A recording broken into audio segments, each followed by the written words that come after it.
지역의 이슈를 속 시원히 풀어보는 헬로 이슈 토크입니다. 오는 30일이면 21대 국회가 개원합니다. 개원을 앞두고 국회에선 여야 원구성 협상으로 분주한데요. 과연 우리 지역 당선자들은 어떤 상임위를 택할지, 어떤 입법 활동을 계획하고 있는지 기대가 됩니다. 새롭게 출발하는 21대 국회를 앞두고 부천 갑지역구 당선자 3선의 김경협 의원과 이야기 나눠보겠습니다. 안녕하십니까? 안녕하세요. 어서 나와주십시오. 자, 이제 21대 개원이 열흘 정도 남았는데 네. 요맘때 국회 풍경은 어떻습니까? 개원 준비 한참 바쁠 때지요. 네. 아마 지난주까지 해서 이제 은퇴하시거나 20대까지 하고 마무리하시는 낙선하신 분들은 네. 이제 의원회관에서 이사를 가고요. 네. 그다음에 이제 방 재배치도 이루어지고, 그다음에 이제 원 구성과 관련해서 상임위, 희망 상임위도 이제 조사도 하고, 그다음에 우리 이 개원 준비를 위한 뭐 국회 연구단체 등록 이런 것도 있습니다. 네. 이제 상임위하고 연관돼서 하기도 하고 하는데 좀 그런 준비도 하고요. 그다음에 이제 이번 같은 경우에는 좀 밀린 숙제가 많아가지고 그다음에 코로나 사태 때문에 좀 이제 21대로 넘기면은 또 다음 국회에서 하려면은 기본적으로 원구성부터 법안 발의해서 절차를 밟는 데에 아무리 빨라도 한 3, 4개월 걸리거든요. 네. 그러다 보니까 사실 20대 국회에서 밀려있는 숙제 중에서 급한 것들 있잖아요. 아주 뭐 지금 이제 고용보험법, 실업대란과 관련 대책, 그다음에 뭐 이제 경제 좀 필요로 하는데 지금 현재 아주 좀 어려운 데들에 대한 지원책들도 있고, 그다음에 이미 합의를 해놓고 상임위에서는 다 합의가 됐는데 법사위에서 그냥 붙들고 있는 바람에 통과가 안 돼 있는 법들도 상당수가 있어요. 네. 그 이제 이런 법안들을 좀 신속하게 마무리를 여기서 좀 짓자. 그래서 그런 부분들도 좀 준비하고 있고요. 지난번까지는 이제 그 2차 추경, 우리도 이제 상임위에서 2차 추경 관련해서 소득세법 같은 거 개정안들 처리하고, 그다음에 예산 편성도 하고, 그리고 이제 예산 심의하죠. 예산 심의하고, 그리고 이제 지금 아마 3차 추경도 준비를 하고 있는데 이건 아마 이제 21대로 넘어가야 될 것 같습니다. 정신없이 바쁜 가운데도 자리를 해주셔서 일단 감사의 말씀을 드리고요. 의원께서는 3선에 성공을 하셨습니다. 초선이나 또 대선 성공 때와는 다를 것 같은데 3선이면 당내에서도 중진에 가깝죠. 소감 한 말씀 해주세요. 중진이라고 하시는 분도 가끔 있는데 거기에서 이 중자란 무거울 중자가 아니고 가운데 중자입니다.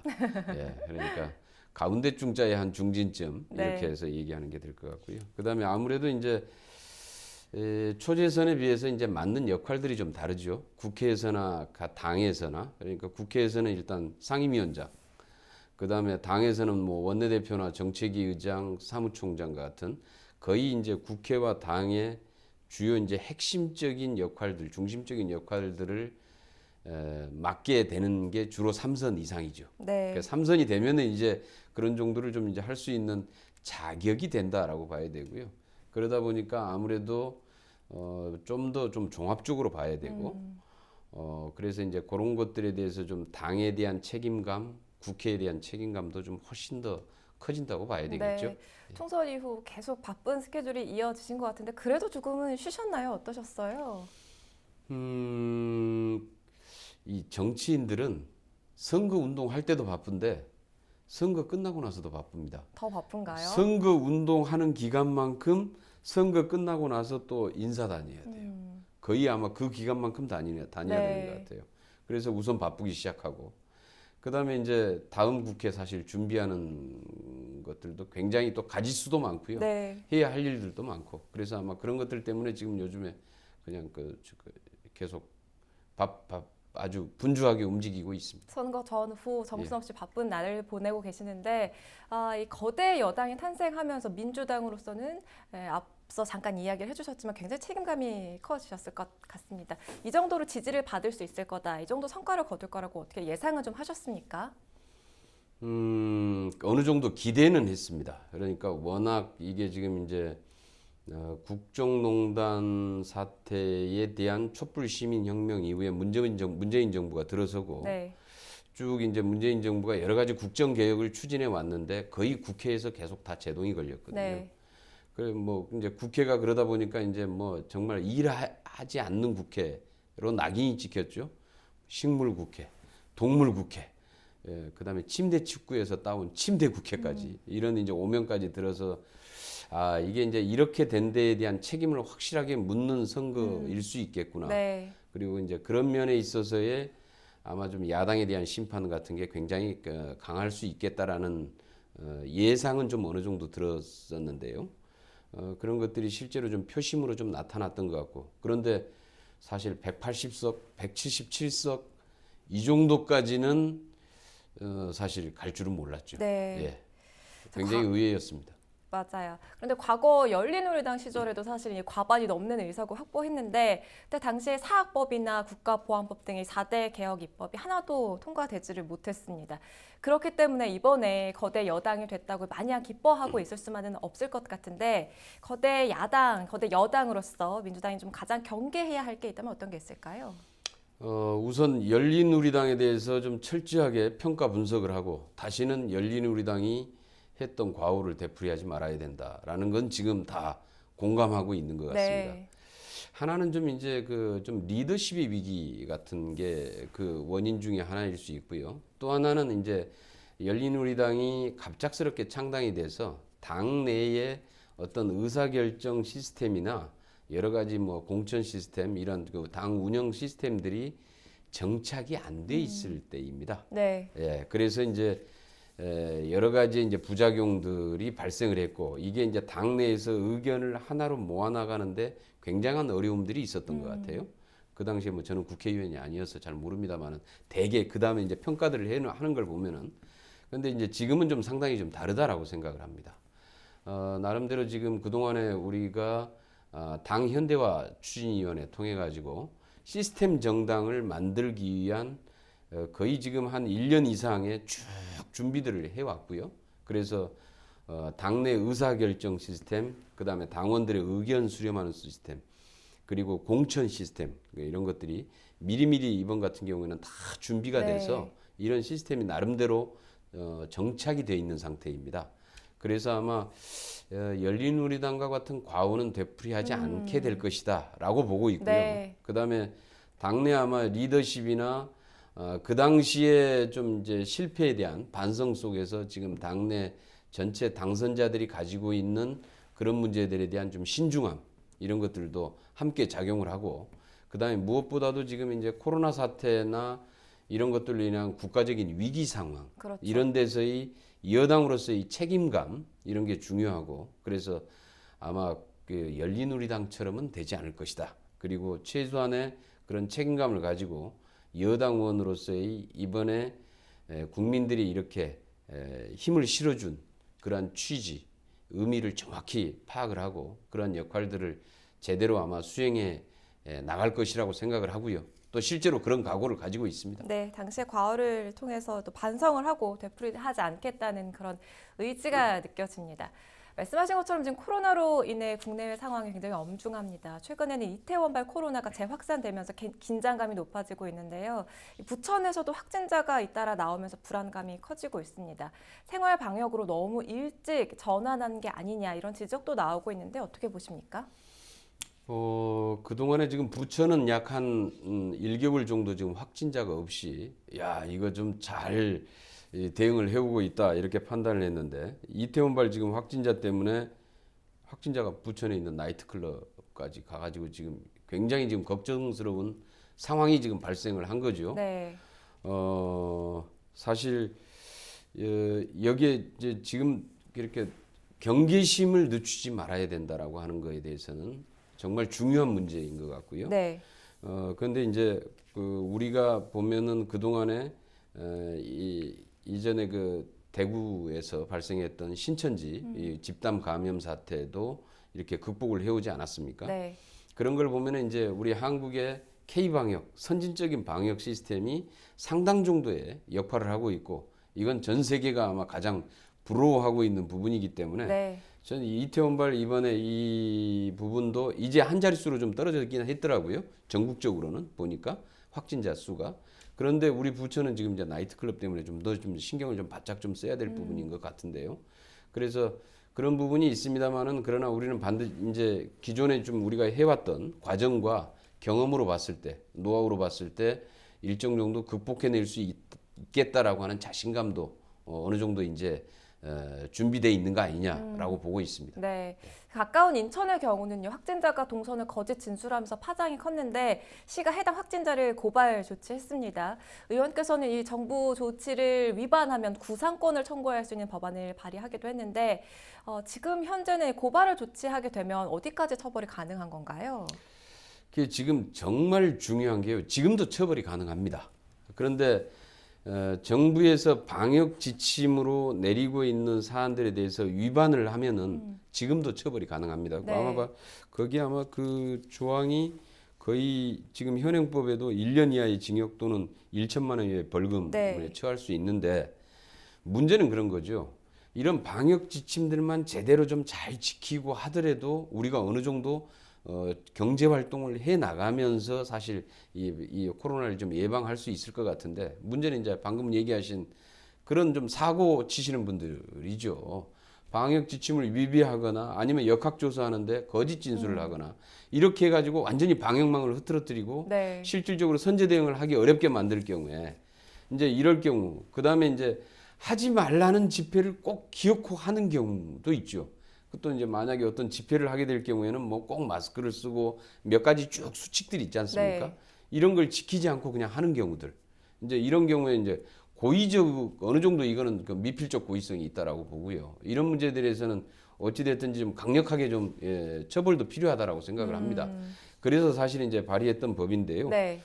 사실은 지금 이런 지침 위반으로 인한 집단 감염이 발생했을 경우에 지금 현행법으로도 구상권 행사는 가능합니다. 네. 그러니까 경제적인 책임까지 물을 수 있다라는 거죠. 가능한데 제가 그때 이제 이 법안을 냈던 것은 이런 문제들에서 좀 더 좀 경각심을 가지고 좀 더 좀 조심하자라는 사실 그런 차원이었는데요. 네. 정말 그런 법의 문제가 아니라 이거는 정말 자신을 비롯한 우리 가족, 이웃들의 건강, 생존, 생명과 직접 직결되어 있는 문제이기 때문에 정말 조심해야 될 문제인 것 같습니다. 본회의 통과될 거라고 보십니까? 지금 이 법안은 지금 이미 저기가 됐고요. 그 다음에 21대 가면 아마 다시 준비가 돼야 될 겁니다. 네. 이번 같은 경우는 아마 해당은 거의 안 돼요. 그렇군요. 자, 그리고 또 하나 짚어볼 문제입니다. 이 지역 경제 활성화를 위해서 경기도 재난기본소득 그리고 정부의 재난지원금이 지급되고 있는데 의원님께서도 받으셨습니까? 저희는 그냥 당 차원에서 재난지원금을 전체 그냥 기부하기로 썼습니다. 네. 서명을 했습니다. 서명을. 네, 그러셨어요. 예. 그래서 그래서 신청을 안 하면은 또 자동으로 자동으로 기부 기부가 처리가 되죠. 된다고 그러네요. 그래서 일단 기부하기로 했고 무엇보다도 뭐 이것을 받아서 소비를 하는 것도 중요하고요. 네. 그다음에 또 뭐 기부하는 것도 중요한데 어찌 됐든지 지금 우리 지역 경제를 살리고 영세 자영업자 좀 가장 어려운 부분들에 대한 소비를 좀 살려내야 사실 생산 부분도 유지가 될 수가 있는 것 맞아요. 아니겠습니까? 그래야지 일정 정도 경제를 좀 보완할 수 있기 때문에 아무튼 둘 다 좀 의미 있다. 그런데 이제 하나는 좀 일반적으로는 이렇게 우리 이제 보통의 국민들께서는 받아서 사실 소비를 좀 적극적으로 해주시는 것도 중요하고 네. 그다음에 좀 더 좀 여유가 있거나 좀 사회 지도층 인사들은 기부해서 또 기부하게 되면은 그게 이제 고용보험이나 이런 걸 통해 가지고 구직자 지원이나 네. 그 실업자에 대한 지원 형태로 더 쓸 수 있습니다. 그러니까 쉽게 얘기하면은 정말 어려운 분들에게 더 지원을 할 수 있는 여력이 생기는 거죠. 그래서 이 부분도 상당히 중요하고 그래서 아마 그렇게 좀 여유가 있으신 분들은 기부를 해주시면 그것도 아마 이제 필요한 분들을 위해서 더욱 효과적으로 쓸 수 있지 않겠는가 이렇게 보고 있습니다. 네, 지금 뭐 사회 곳곳에서 자발적인 기부도 나타나고 있고요. 또 경제 활성화를 위해서는 소비하는 게 더 낫다 이런 의견도 있는데 어떤 쪽을 선택하든지 굉장히 의미 있는 일인 것 같습니다. 사실 이 코로나 위기 극복을 위해서 3차 추경안도 21대 국회에서 좀 시급하게 처리해야 할 문제인데요. 정부 지원금을 일회성에 그치는 게 아니라 더 필요하다라는 목소리도 나옵니다. 이 부분은 어떻게 보십니까? 지금 이제 지금 이 코로나 사태로 인한 경제적인 위기 전 세계적으로는 정말 심각합니다. 네. 우리가 그나마 그 충격이 지금 덜한 편인데요. 우리나라 경제가. 우리는 이제 셧다운이나 봉쇄 조치를 취하지 않고 코로나 방역을 해왔기 때문에 경제에 주는 충격은 지금 덜한 편입니다. 근데 지금 이제 미국을 비롯해서 전 세계 경제에 대한 충격은 엄청나지요. 네. 근데 이제 우리가 이제 워낙 대외 의존도가 높기 때문에 그 영향을 직접적으로 받을 수밖에 없고요. 무엇보다도 이제 이런 상황에서는 사실 내수 경제를 어떻게 잘 유지하느냐가 굉장히 핵심적인 관건이고, 그렇게 하기 위해서는 정말 이제 확장 재정 전략이 굉장히 중요한 문제입니다. 그런데 지금 이게 이제 한 번만 가지고는 사실 안 되죠. 이건 네. 지금 재정을 최대한으로 가용할 수 있는 재원이 있으면 최대한으로 늘려야 된다라는 게 입장이고요. 어찌 됐든지 우리 그 재정 건전성을 크게 해치지 않는 범위 내에서, 그리고 우리가 좀 재정 건전성이 그나마 좀 탄탄한 편입니다. 우리나라가. 그래서 대응할 아직 여력이 상당히 있거든요. 네. 그래서 지금 3차 추경 얘기도 이렇게 하고 있는데, 그렇게 해서 최대한으로 좀 재정 지원을 통해서 우선 선제적으로 대응해야 나중에 이게 이제 걷잡을 수 없이 커져가지고 뒷북 대응하려고 보면은 몇 배의 예산이 공적 자금이 들어가게 됩니다. 네. 그걸 예방할 수 있고요. 그래서 조금 지금 좀 그 무리하더라도 재정을 좀 그 마련해서 집중적으로 투자를 해서 선제적으로 대응하고 경제에 대한 충격을 최소화시키는 게 가장 좀 중요한 문제라고 보고 있습니다. 자, 그럼 이번에는 이 지역 현안을 좀 짚어보겠습니다. GTX-B 조기 착공에 따라서 부천 종합운동장 역세권 개발에 대한 기대감이 좀 커지고 있는데요. 첨단 산업 클러스터를 구축하겠다고 하는데 핵심은 무엇보다도 기업 유치겠죠. 어떤 기업들이 입주하게 되나요? 지금 이제 종합운동장 역세권 개발 계획은 바로 그 옆에 붙어 있는 춘희원미 공업지역, 지금 현재 도시재생 사업으로 허브렉스 사업 진행 중에 있습니다. 네. 여기는 이제 이미 그 IoT 센터도 이제 이미 유치했고요. 그다음에 현재 지금 지식산업센터를 지금 짓고 있습니다. 그래서 이 춘희원미 공업지역에 허브렉스 사업과 함께 연계돼서 시너지 효과를 만들어내려고 합니다. 그러니까 이제 종합운동장 역세권 개발로 보면은 사실 이제 광역교통망의 중심지에 맞게 거기에 필요한 인프라도 좀 구축을 해야 되고, 그 다음에 이제 여월동 같은 지구에는 예전에 이제 정수장짜리 쪽에는 일정 정도 이제 이 공원이나 거기에 이제 주택도 좀 들어서고 하는데, 실질적으로 춘희원미 공업지역과 연계돼서는 여기에 우리 기업에 실질적으로 필요로 하는 컨벤션 센터, 아직 우리가 거의 인구가 90만의 도시에 컨벤션 센터가 하나가 없습니다. 컨벤션 센터. 그래서 기업들이 수시로 전시회나 박람회 같은 걸 통해서 실질적으로 기업에 홍보도 하고 대형 행사들도 유치해낼 수 있는 이런 컨벤션 센터 기능과, 그다음에 더불어서 지금 여기에 R&D 센터를 만들려고 합니다. 그래서 우리 부천에 좀 기업들이 필요로 하는 기술 개발들에 대해서 적극적으로 좀 지원할 수 있는 이런 인프라들을 좀 구축하는 게 무엇보다도 중요하다고 보고 있고요. 그래서 이제 이것만 좀 갖춰 놓으면은 사실 우리 수도권 전체로 보면은 지금 현재 IT 기업들이 집중돼 있는 데가 판교 테크노밸리하고 그다음에 구로 가산 디지털 산업단지 두 군데가 있는데요. 네. 여기가 포화 상태입니다. 지금 더 이상 IT 기업들이 갈 곳이 없습니다. 여기에 기본적으로 인프라만 구축해 놓으면은 유치하려고 애쓰지 않아도 자동으로 모여들게 돼 있습니다. 지금. 그래서 지금 그런 우리가 좀 환경과 조건, 인프라들을 구축하는 데 지금 해서 집중해 가고 있고요. 우선 IT 기업, 그다음에 사물 인터넷과 관련돼 있는 것, 그다음에 AI 인공지능과 관련돼 있는 기업들이 상당 정도로 들어올 수 있다라고 이렇게 보고 있습니다. 네. 자, 그리고 부천 지역 민주당 의원들의 공통 공약 중에 하나가 GTX-D 유치입니다.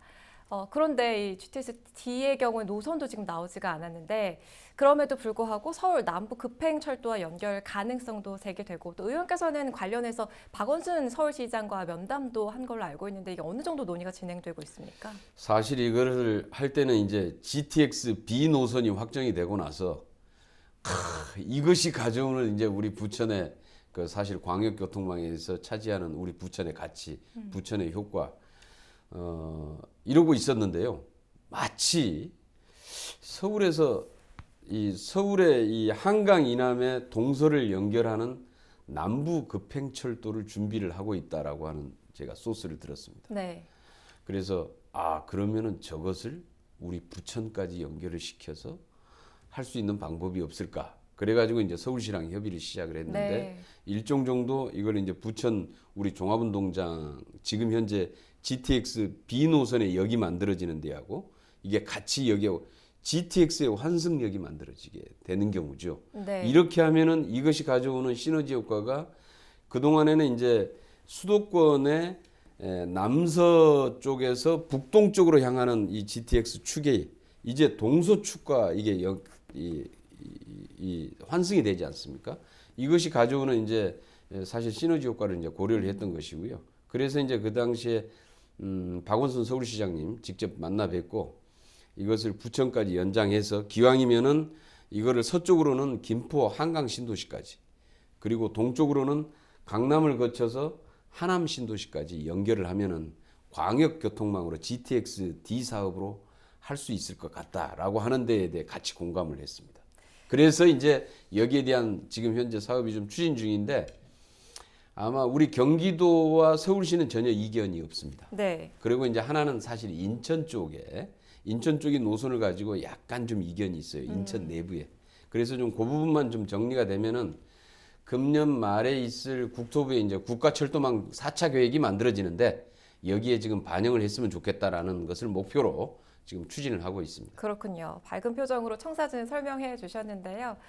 부천은 또 이 대장 신도시를 비롯해서 역곡 주택 공공지구, 또 오전 군부대 부지 주택 공급까지 곳곳에서 주택 공급이 계획됨에 따라서 가뜩이나 이 인구 밀도가 높은 부천에 주택만 잔뜩 들어서는 게 아니냐 하는 우려의 목소리도 나오고 있거든요.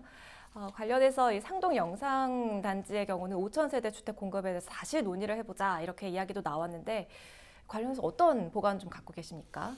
우선 이제 말씀드린 대로 지금 대장동 신도시 역곡 택지 공공택지 개발지구 종합운동장 역세권 개발 상동 영상산업단지 미군부대 이렇게 이제 대형 프로젝트들이 지금 몇 개가 이렇게 해서 지금 동시에 추진 중인데 이것을 우리 부천시 전체 차원에서 과연 어떻게 배치하고 도시기반 시설들을 어떻게 배치하고 어느 지역에 이런 것들을 좀 잘 종합적으로 구상을 할 필요가 있습니다. 네. 그래서 제가 오늘 아침에도 사실 이제 부천시와 당정 협의를 하면서 좀 그런 말씀을 좀 드렸는데요. 그래서 사실 부천이 인구가 좀 계속 줄어들고 있는 추세 아닙니까? 거기다가 뉴타운 때문에 한 10년 동안 거의 손도 못 대면서 원도심 쪽은 인구가 계속 줄어들고 있는 겁니다. 지금 현재. 그래서 이제 이렇게 가면은 도시 자체가 쇠퇴하게 되거든요. 그래서 주택도 사실 필요합니다. 주거 문제도 굉장히 중요하기 때문에 특히 우리 청년 신혼부부들을 비롯한 이런 데 이 주택 문제 이런 것들은 굉장히 심각하고 그래서 좀 이런 문제들을 좀 해결해 나가는 과정에서 주택도 좀 추가로 지어야 될 부분들이 있고 그 다음에 거기에 필요한 좀 우리 부천시에서 시 차원에서 필요로 하는 도시 기반 시설들이 있을 수 있습니다. 많은 시민들의 요구가 있어요. 가령 뭐 생활체육시설에 대한 요구도 있고 그다음에 아까 말씀드린 이런 기업 관련된 시설들에 대한 요구도 있고 그런데 이런 것들을 어떻게 효과적으로 잘 배치할 거냐가 굉장히 중요하다고 봅니다. 이거를. 그래서 저희도 지금 이제 그것을 위해서 좀 이렇게 아침에도 이제 당정협의 과정에서도 그런 문제들을 좀 집중적으로 좀 논의를 했고요. 그래서 필요로 하면은 이러한 것들이 잘 배치되면은 오히려 이걸 부천을 좀 새롭게 이제 그동안에 한 뉴타운 때문에 거의 10여 년 이상 정체돼 있던 부천을 새롭게 좀 도약시키는 새로운 부천의 성장 동력이 될 수 있겠다. 그래서 그런 차원에서 필요에 따라서 우리 좀 이제 기업들 부천의 좀 경제, 기업을 좀 집중해서 유치할 지역, 그다음에 주택을 유치할 지역, 그다음에 도시 인프라를 좀 구축할 지역들 이런 데들을 잘 좀 이렇게 배치하는 게 굉장히 중요한 문제라고 보고 있습니다. 네. 또 서른 의원, 또 김상희 의원과 함께 경인전철 지하와 연계해서 도시재생 공동 공약도 발표를 했는데요. 이 경인전철 지하 문제는 굉장히 오래된 지역의 현안입니다. 21대 국회에서는 이 성과를 좀 볼 수가 있을까요? 30년 됐죠. 경인전철 지하화하자는 얘기가 나오고 나서 30년이 됐는데 사실 제가 지금 19대 국토교통위에 있을 때도 이 문제에 대해서도 여러 가지 좀 방법을 찾았고요. 근데 사업성이 잘 안 나온다. 계속 그래가지고 20대도 계속 좀 이 문제를 가지고 이제 계속 찾았는데 방안을. 그런데 원인이 있더라고요. 이 분석을 해보니까 첫 번째는 예타 제도의 문제가 하나가 있습니다. 그 다음에 또 하나는 지금 이제 개발 방식의 문제가 있는데요.